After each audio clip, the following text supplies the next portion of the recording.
If you're not hyped up for this matchup, you might want to go ahead and just check your pulse. Because we are about to witness one of the more improbable, high-stakes, almost borderline hilarious. Like, this is amazing, the stories that are playing out right now in the college football playoff, kind of across the board. But there are few better than what we're seeing right now in the Verbo Fiesta Bowl. And this is the 6th-seeded Ole Miss Rebels, a team that survived a mid-playoff, well, pre-playoff, but kind of mid-playoff coaching divorce, taking on the 10th-seeded Miami Hurricanes, a team that basically snuck into the playoff through the back door and has now proceeded to burn the house down. A team that many people said, no, come on, no, they shouldn't be in. Now they've won 2 in a row and look really impressive in the process. So grab your popcorn, folks. It should be a very exciting matchup. You're going to break down the Houdini of the SEC, the magician that is Trinidad Chambliss, the veteran signal caller down in Coral Gables, and a defensive line that many describe as a Cat 5 hurricane by the National Weather Service. They're that good. So let's set the stage, because the context here is a little wilder than Lane Kiffin's Twitter thread at 2 in the morning, okay? The current narrative for both teams, resilience versus restoration. On one side, you have Ole Miss, because Lane Kiffin decides, hey, he's going to go gumbo over catfish. He's going to leave Ole Miss for LSU right before the playoffs. It was the ultimate Irish goodbye. And everyone was kind of expecting, as a result, man, there's no one that can overcome this. And no one can handle and compartmentalize this chaos and flip the script. And all right, they'll get to Lane, but then there's Georgia, and we'll politely say goodnight to the Ole Miss Rebels. And I don't think anybody really expected them to be in this situation. I've listened to several podcasts, and I was calling the games, so never made a pick. But I was listening to several podcasts, and they were like, oh, well, Georgia will handle Ole Miss. I was like, golly, man, Ole Miss is a pretty good matchup for Georgia. I don't know about that. But even myself, who certainly wanted the game to be competitive, who certainly kind of saw the reasons why Ole Miss could make it interesting, even I was sitting there thinking, like, man, this would be tough. This would be tough sledding, because you have a very experienced championship caliber program that they're playing against, and Ole Miss has never been in this situation. The coach has never been in this situation. Yeah, it didn't matter. Okay, they promote Pete Golding to head coach. They didn't just stay together. This team kind of created a bit of a galvanized force. And this is a team that has now won 13 games for the first time in school history. And thinking about the way the Sugar Bowl went, to be trailing at halftime. Georgia, by the way, they hadn't lost a game when leading at the half in the last 53 games. They hadn't lost a game in leading in the fourth quarter in the last 75. And here we are, a team that has that, quote, we don't need you energy, is very, very dangerous this time of year. And then on the other side, you got Miami. A lot of people saying the U is back. Well, Mario's been very intentional about calming down that narrative. Maybe, right? You're the 10th seed, the last team in. People said they didn't deserve to be there. They said Notre Dame got robbed. They said Miami, then Mario Cristobal. I'm sure they heard that. they think they rallied around that. They have since taken their lunch pail to College Station and taken it to the Texas A&M Aggies, and then followed it up in a game where many people said, all right, it was, you could beat A&M, but this is Ohio State. They're the Death Star. You can't handle that. Well, they go right up to Arlington and handle business, and we're completely the more physical team in both of those matchups. I mean, that's the narrative. Physicality. That's what they are. They're not trying to out-athlete you. They're not trying to kind of run around you. They're trying to move your internal organs to the other side of your body. It is a blue-collar team with a white-collar NIL budget, because they got a lot of really, really good football players. But their approach and their mentality is that of a team that has somehow belief that nobody thinks is any good, and yet they're incredible. They're absolutely incredible. We've been saying it for weeks. We said in week 3, this might be the best team in college football. I had them number 1 when they were on that tear earlier in the season, and everyone's like, oh, no, come on, it's the ACC. I was like, just watch them. Watch how violent they are. We were probably one of the first to get on board the Miami bandwagon a while back. Let's talk quarterbacks, okay? Let's talk about the generals, the field generals. In the powder blue, you have Trinidad Chambliss. Guys, it's hard to sum up just how good this guy is. He is a Division II transfer from Ferris State, only got the job because the starter Austin Simmons went down. And what does he do? He becomes a top 8 player in the country, according to the Heisman Trophy voters. In Oxford, people are flying the Trinidad and Tobago flags at every tailgate. Now, the funny part, everyone's had to remind the fans that Trinidad is actually from Michigan. He's not named after the country whatsoever. His only experience with an island was with a third grade field trip to Mackinac Island. He has never really been into the blue water before, but he's playing like he's got an entire world behind him, man. They call him Houdini for a reason. And he's off the best game of his career. Season high 362 yards through the air. At one point in the Sugar Bowl, he'd completed 13 straight passes. He's got 5 games this year in which he has 6 20-yard completions or more, right? 20 or more yards per completion. 5 games in which he's done that 6 times in a game. You know how ridiculous that is? Like super explosive plays to do them 6 times in one game is absurd. And he did it 5 times against Georgia. So it's pretty remarkable. So if he gets outside the pocket, that's when defensive coordinators, they start to look for the nearest exit, because when the pocket collapses and the world turns into a whirlwind of flying bodies, he is the eye of the storm. He becomes unnervingly calm exactly when the wind speeds are high enough to tear everyone else apart. And he plays the game a little bit like a point guard in basketball, man, just a distributor. He looks so smooth and effortless. He spreads the ball to everyone and just does a remarkable job. On the other side, you got Miami's Carson Beck. And you want to talk about a career arc. This is a guy with 2 national championship rings at Georgia. But at that time, he was holding the clipboard. He finally gets the job, gets hurt, and then in the most 2025 move ever, he leaves Georgia, goes to Miami, and has now become the general, right? He's completing over 74% of his passes.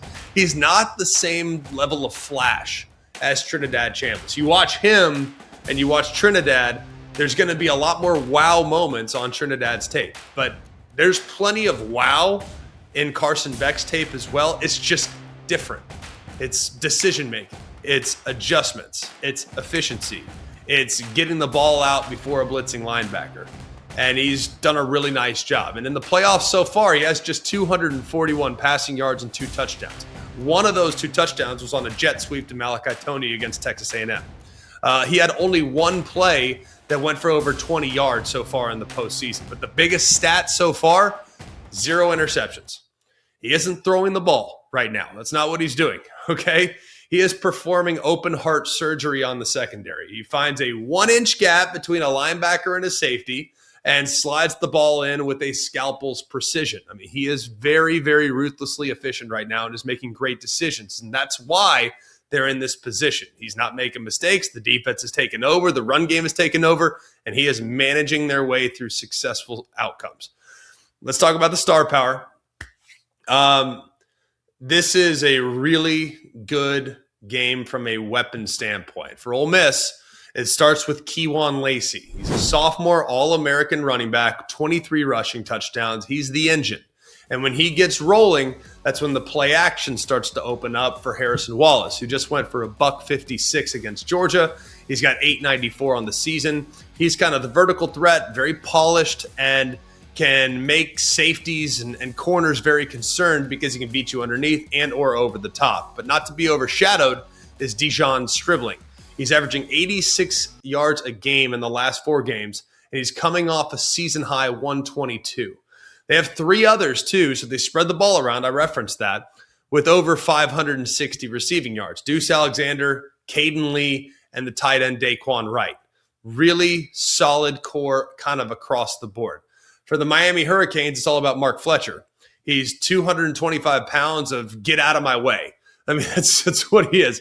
He's clearing 100 scrimmage yards from playoffs games, and he's got 53 yards away from 1,000 on the year, and he played in just 12 games. So he's been very good. It's a guy, too, that showed some fortitude against Ohio State. He fumbled early in the game and then spent the rest of the game running like the ball was made of solid gold. Marty Brown is the power. He'll complement some. Gerard Pringle, he's the speed. So they have a nice trio of backs that can be utilized depending on what the game needs. But the guy that you got to watch out for on the outside is the freshman sensation Malachi Toney. He's now gone over 1,000 receiving yards. He hasn't dropped a single pass all season. That's right, not one. On 119 targets, 0 drops. He's also got 21 carries, and he's thrown 7 passes. He's not just a wide receiver. Okay, he's a defensive coordinator's optical illusion. You think you got him pinned down as a wideout, and then suddenly he's a tailback. And then you adjust to the backfield, and all of a sudden he's throwing a pass on the trick play. Like he's never where the math says he should be. So you always have to have an all-points bulletin up when trying to defend him. He's unbelievable. Keelan Marion is the deep threat on the outside. CJ Daniels is the veteran safety blanket. And on offense, their best position group, probably the offensive line, led by the All-American right tackle, Francis Maui-Noa. I think it's the best offensive line in college football. And there's been very little in the last 2 games that has dispelled that belief. Now let's go to the defense. Let's talk about the guys who might actually decide this game. And Miami's defense is the Category 5 defense, right? This a defensive line that is filthy. Headlined by Ruben Bain and Akeem Mesidor, who have combined for 7.5 sacks in the 2 playoff games so far. The team as a whole in the postseason, 2 games, remember, against A&M and against Ohio State. 2 pretty dang good offensive lines. Am I wrong? Ridiculously good, right? They have 12 sacks in the last 2 games. Let me repeat that. 12 sacks in 2 playoff games. Ruben Bain isn't just a football player. He plays like a localized earthquake. I mean, you can see the destruction every single time he plays. You can kind of feel the ground shaking. When he hits an offensive player, there's absolutely nothing you can do but to just stabilize the foundation. The guy is ridiculous. And the amount of times you see him come off the ball and a tackle's helmet goes back like that, initiating just violent contact, is remarkable. I don't know where he's going to end up in the NFL draft, and frankly, I don't care. I'd take that guy on my team every day of the week and twice on Saturday. He's treating offensive tackles right now like they're turnstiles. And Akeem Mesidor is probably even a little more dynamic than Bain. Now, you can't block these guys. You just have to throw it before they arrive. And they're supported by some other really good pieces along the front. Now, at the second level, it starts with Keontae Scott. He's been outrageous in the playoffs so far. Had the pick 6 against Ohio State. He had a sack force fumble against Texas A&M. He's the nickel, but he can take over the game. He's really, really impressive and will fly around, blitz, cover. He's one of the best pound-for-pound defensive backs in the country. He's that type of guy. Ole Miss, they counter with a group that is very gritty on behalf of Pete Golding. They're not as highly ranked, but they have done a great job of making key stops when they absolutely had to have it. Now, TJ Daugherty, he's the guy at middle linebacker that's the signal caller. Sunterian Perkins, the guy that you want to make sure you're aware of at all times because he's got tremendous speed. He's an edge player, but he can play off the ball as well. And Perkins is probably playing his best football over the last couple of weeks, but the strength is along the defensive line. It's the 2 defensive tackles, Will Eccles, who is the Sugar Bowl MVP at defensive tackle, and Xavier Harris, who's a massive human being that can eat a lot of space. And then on the outside, they have Cam Franklin as well. So a pretty good group, but the strength is absolutely across the front. Now, what's the biggest statistical advantage? Well, I don't usually like to go here, but it is impactful here. Ole Miss has a ridiculous kicker. Lucas Carnero is 90% of the year. Has hit 56 and 55-yarders there in Sugar Bowl as if they were extra points. I mean, in a playoff game in which there's a 3-point margin, according to Vegas, having a guy that can score from the parking lot is a pretty significant edge. In Miami, they're at 76%. So if it comes down to a field goal, the kid in the powder blue gives Ole Miss a pretty decent size advantage. Another big statistical mismatch. Miami is number 6 in the country when it comes to time of possession. They hold the ball for 33 minutes a game. They want to grind you into dust. And by the end of it, it will take just a nice calm wind for you to fly away. That's the way it could potentially go. With Ole Miss, they want to score in 14 seconds and then go sit on the bench and drink Gatorade. So if Miami can keep Trinidad Chambliss on the sideline for, 40 minutes, the Ole Miss defense is going to be really gassed by the fourth quarter. So it's kind of a battle of the blur versus the meat grinder. Two extremely different philosophies when it comes to approaching time of possession. Now, a couple of injuries to give you an update on. Keywan Lacey's shoulder, that left shoulder. Everybody says he's perfectly fine, so I'm clutching his arm against Tulane. Showed a little bit of discomfort from time to time against Georgia. If he's at anything less than 100%, that's worth something noticeable for sure. He did have the fumble, and that was when the ball was in his left hand, so that's something worth watching. But Miami also sounds like they have a couple guys that are day-to-day with O.J. Frederick and Ahmad Moten, the corner and the defensive tackle respectively. If Moten's out, that is significant. If Frederick is out against this passing attack, that is significant as well. Let's talk the questions like we always do, right? Question number 1, can Miami continue to feed Mark Fletcher? He's gone for over 260 yards in the playoffs so far, averaging about 7 yards per carry. He's averaging nearly 5 yards after contact per carry in the postseason. Think about that. 5 yards after contact per carry. Well, Ole Miss, they're not elite against the run. They actually allow 1.5 yards before contact per carry. That's 74th. That's in college football. So if Mark Fletcher's averaging 5 yards after contact and Ole Miss is averaging giving up 1.5 yards before contact, check my math here, but you add that up, I believe that's about 6.5 yards a carry. That's not good. That's not good at all. If that's the type of recipe that it requires, then Miami might be in a really good position to take advantage. Question 2, can Ole Miss hold up against Ruben Bain and Akeem Mesidor? Miami is number 1 in the college football world in sacks now with 46. They average nearly 4 sacks a game. These two are the reason why they're in the college football semifinals. Nobody blows more blocks than the two guys playing against Bain and Mesidor. It is amazing. And the offensive line for Ole Miss, they're going to have to be great, but it's probably going to have to be more scheme than it will be individual blocking technique. Their tempo, their formations, their running backs, their tight ends. Trinidad Chambliss will have to be really helpful because Chambliss doesn't take sacks. Outside of the Florida game, where they got him 5 times, he's been sacked just 8 times this year. Question 3, which secondary will do a better job tackling? Now, this kind of goes to both teams. Both Ole Miss and Miami, they rank in the top 5 in the FBS in yards after catch. Ole Miss is 2nd with over 2,300. Miami is 5th with over 2,100. Both have super dynamic weapons with the ball in their hands. So whichever secondary does a better job tackling the wide receivers might be putting themselves in a pretty good situation. Question 4, will Trinidad Chambliss' insane playmaking and explosiveness continue? Ole Miss has the top 3 passing attack in the country. We know the D-line for Miami will have a huge role in this game. But if the pass rush doesn't get home and Bain and Mesidor are for whatever reason neutralized momentarily, can the guys in the back end hold up? Because Trinidad Chambliss and this Ole Miss offense, they have 88 plays that have gone for 20-plus yards this year. They really struggled. Georgia did, keeping these guys contained because Chambliss is going to buy time. So if he plays the way he did against Georgia, it's going to be very tough. He's so shifty and has been great throwing the deep ball the last few weeks. Question 5, can Carson Beck's short and efficient passing game keep Miami on schedule?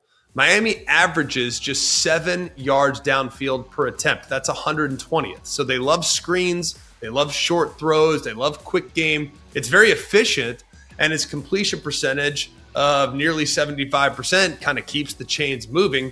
And that's why they're in the top 15 when it comes to third down distance and time of possession. If they get it to third and manageable, they convert, and that's why they hold the ball for a really long time. So Ole Miss needs to be aggressive, not allow those quick hitting throws that they've had a lot of success with. Question 6, how will Ole Miss contain Malachi Toney?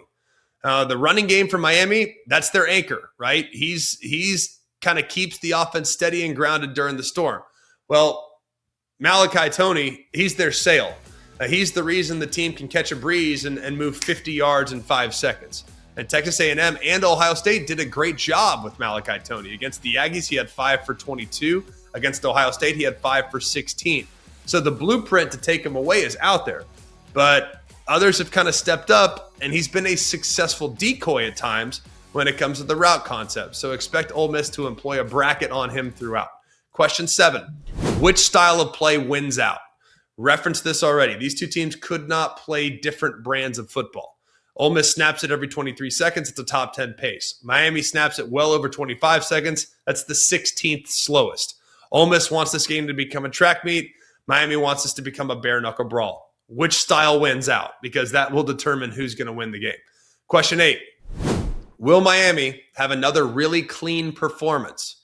Carson Beck, we've talked about him already. He's been flawless in his decision-making. Smart, clinical, but Miami has had 95 penalties this year in their first 13 games. That's a lot. Well into the 120s. They had 0 against the Buckeyes. So if they can have another clean performance, man, it really will help them out going against a team like Ole Miss. Question 9, will Miami's opportunism lead them to victory? Miami is 8th in the FBS when it comes to turnover margin. They're plus 12. Ole Miss is at even, which puts them smack dab in the middle of the FBS at number 70. So if Miami can get hands on the football, it could be very tough sledding for the Ole Miss Rebels. And then finally, question number 10. Will this game come down to the kickers? Referenced it already. Lucas Carnero leads the FBS in field goals with 27.